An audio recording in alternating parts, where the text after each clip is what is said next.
अस्सलाम वालेकुम एवरीवन, कैसे हैं आप लोग। उम्मीद करती हूँ सब खैरियत से होंगे। अल्हम्दुलिल्लाह मैं भी ठीक हूँ और सारी ब्यूटीफुल लेडीज़ आप लोग कैसी हैं। अल्लाह करे आप लोग भी खैरियत से हों, बहुत खुश हों।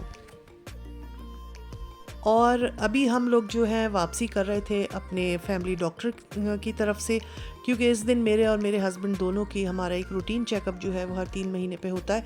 तो हमारी अपॉइंटमेंट थी और हम वापस आ रहे थे। मौसम इतना हसीन और खुशगवार था कि, और मेरे पास मोबाइल था तो मैंने आप लोगों के लिए थोड़ी सी वीडियो बनाई है। इतने खूबसूरत बादल नीचे आए हुए थे और ग्रीनरी इतनी अच्छी लग रही थी। और यहाँ पर हम लोग वॉक करके गए थे, ऊपर ऊपर हमारा डॉक्टर है, और वॉक करके ही वापस आए थे। और इस तरफ ये जो है वो सेब के दरख्त हैं। इसमें इतने कुछ दरख्तों में इतने प्यारे, इतने भरे हुए सेब लगे हुए हैं कि देख देख के दिल ललचाता रहता है कि तोड़ लूँ, मगर ज़ाहिर है वो कच्चे हैं अभी। अगर तोड़ भी लूँ तो उसको खा नहीं सकते, फ़ायदा नहीं, बेकार जाएगा। तो यहाँ पर हम खुश हो रहे थे और देख रहे थे कि कितने माशाल्लाह सेब जो है बाज़ बाज़ दरख्तों में भरे हुए हैं। और कुछ दरख्त ऐसे हैं जिसमें इतने ज़्यादा नहीं है फल, हल्का है। और ये वाला मैं आप लोग को दिखा रही हूँ, इसमें तो इतना नहीं समझ में आ रहा। ये सबसे ज़्यादा फलदार दरख्त था। तो जब हम ऊपर से वॉक करते हुए नीचे आ रहे थे तो बड़ा अच्छा लग रहा था, और मैंने यहाँ थोड़ी सी आप लोगों के लिए वीडियो बनाई है। तो इस मौसम में वॉक करना भी बहुत अच्छा लगता है। और आजकल क्योंकि ऐसा ही मौसम है, हल्के हल्के बादल होते हैं, कभी बारिश हो जाती है, कभी सूरज निकल आता है, तो वॉक करने का भी मज़ा आता है। तो बस हमारी अब अपने अपॉइंटमेंट के बाद जो है ये वापसी हो रही थी और घर जाएंगे। और आज मैं आप लोगों के साथ बहुत ही मज़ेदार से एक हलीम की रेसिपी जो है वो शेयर करूँगी कि मैं किस तरह बनाती हूँ हलीम। तो यहाँ पर मैंने देखे सारे चावल लिया है, फिर उड़द की दाल, फिर चने की दाल, मसूर की दाल और मूंग की धुली हुई दाल। ये मैंने आधा आधा कप ले ली है। जो मेजरमेंट कप होता है ना, उससे नाप कर आप कोई भी कप ले लें। आधा कप जो है वो आप इस तरह से चावल और ये चारों दालें जो है इनको निकाल लें। अच्छा, मैंने ये ना एक दिन पहले काम शुरू किया था। मैंने दोपहर में आके इसको बहुत अच्छा सा धो के और भिगो दिया था। ये वाला कप मैंने यूज़ किया है, हाफ कप।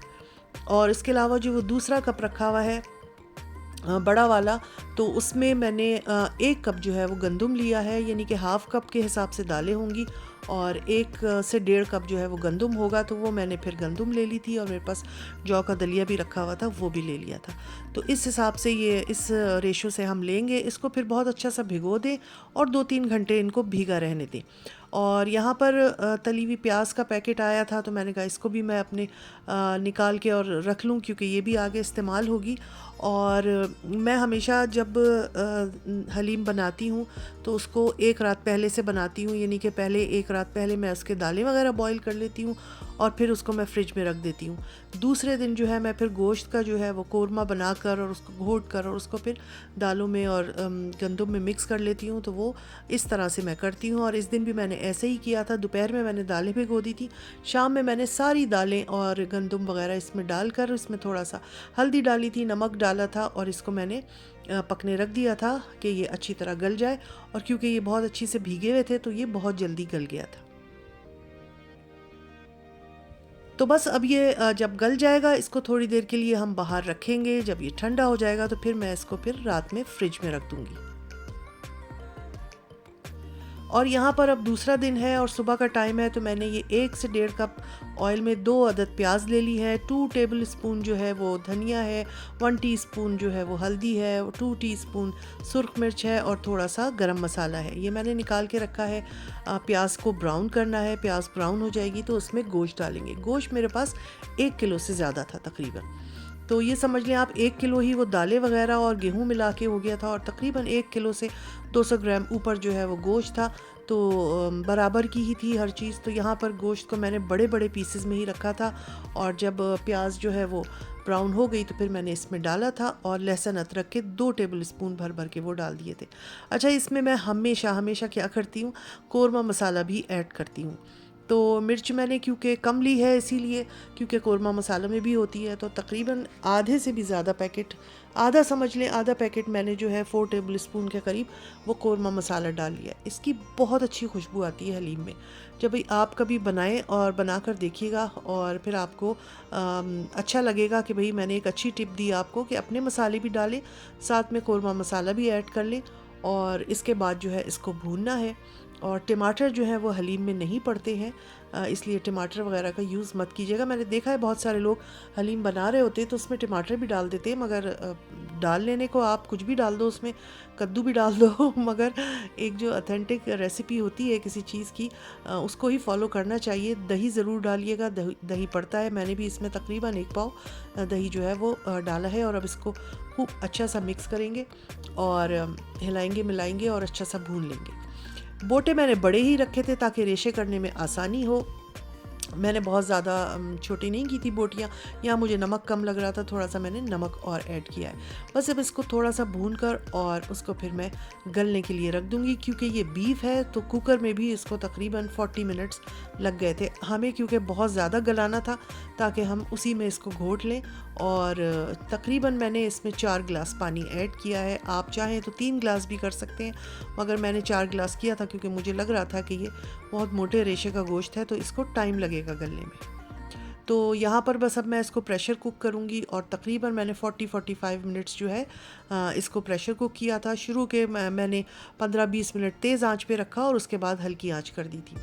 अच्छा, यहाँ पर ये दालें जो मैंने बॉईल करके रखी थी और ये ऊपर जो आप ब्राउन ब्राउन देख रहे हैं ये वो जौ का दलिया और गंदम वगैरह, ये भी मैंने अलग से बॉईल करके और सारा कुछ फिर मैं मिक्स कर रही हूँ। ये पतीला मैंने रात को फ्रिज में रख दिया था, तो अब मैंने इसको बाहर निकाला है ताकि हल्के हल्के हम इसको भी गर्म करें। और जब ये गर्म हो जाएगा तो फिर अब इसकी दालों को और इसको ये हैंड मिक्सर से मैं बहुत अच्छा सा पीस लूँगी। आप लोग चाहें तो वो जो घोटा लगाने वाली चीज़ होती है ना, उससे घोटा भी लगा सकते हैं, मगर भाई उससे तो बहुत ही टाइम भी लगता है और मेहनत भी होती है, तो हैंड मिक्सर से आसानी से हो जाता है। तो यहाँ पर मैंने इन सारी दालों को और गंदम को और जौ का दलिया जो था सब गला हुआ, उसको खूब अच्छे सा मिक्स कर लिया है और मैंने इसमें सिर्फ हल्दी और नमक डाला था। अच्छा, यहाँ पर हमारा जो गोश्त है ना कौरमे का, वो भी हो गया था।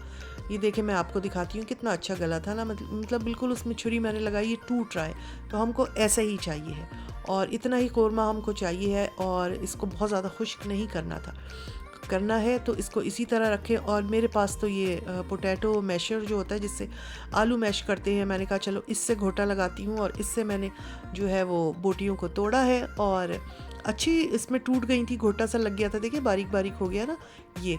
और बाकी कुछ जो है वो फिर हम जब दालों में मिक्स करेंगे इसको, उसके बाद घोटेंगे।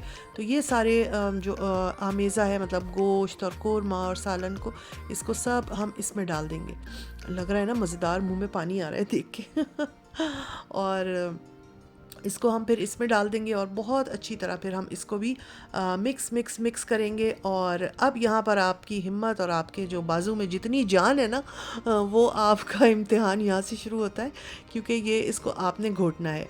अब कोई लोग जो है वो जो घोटने वाली एक चीज़ होती है लकड़ी की, वो उससे घोटते हैं, कोई लोग जो है वो हैंड मिक्सर लगा लेते हैं, और मैं देखें वही फिर पोटैटो मैशर जो है उसको यूज़ कर रही हूँ। और काफ़ी देर मैंने इसको घोटा है, मगर उसके बाद मैं थक गई थी तो फिर मैंने छोड़ दिया है। और यहाँ पर अब मैंने इसमें डाला है गरम मसाला और मैंने थोड़ा सा चाट मसाला भी ऐड किया था और बस इसको हम एक बॉयल देंगे और यहाँ मज़ेदार सा हमारा हलीम जो है वो तैयार हो गया है। इसको मैं अभी डिश आउट नहीं करूँगी क्योंकि मैंने इसको रखना है, 2-3 दिन के बाद हमारे यहाँ जो है कुछ मेहमान वगैरह, बेटियाँ वगैरह आएंगी, तब मैं निकालूँगी।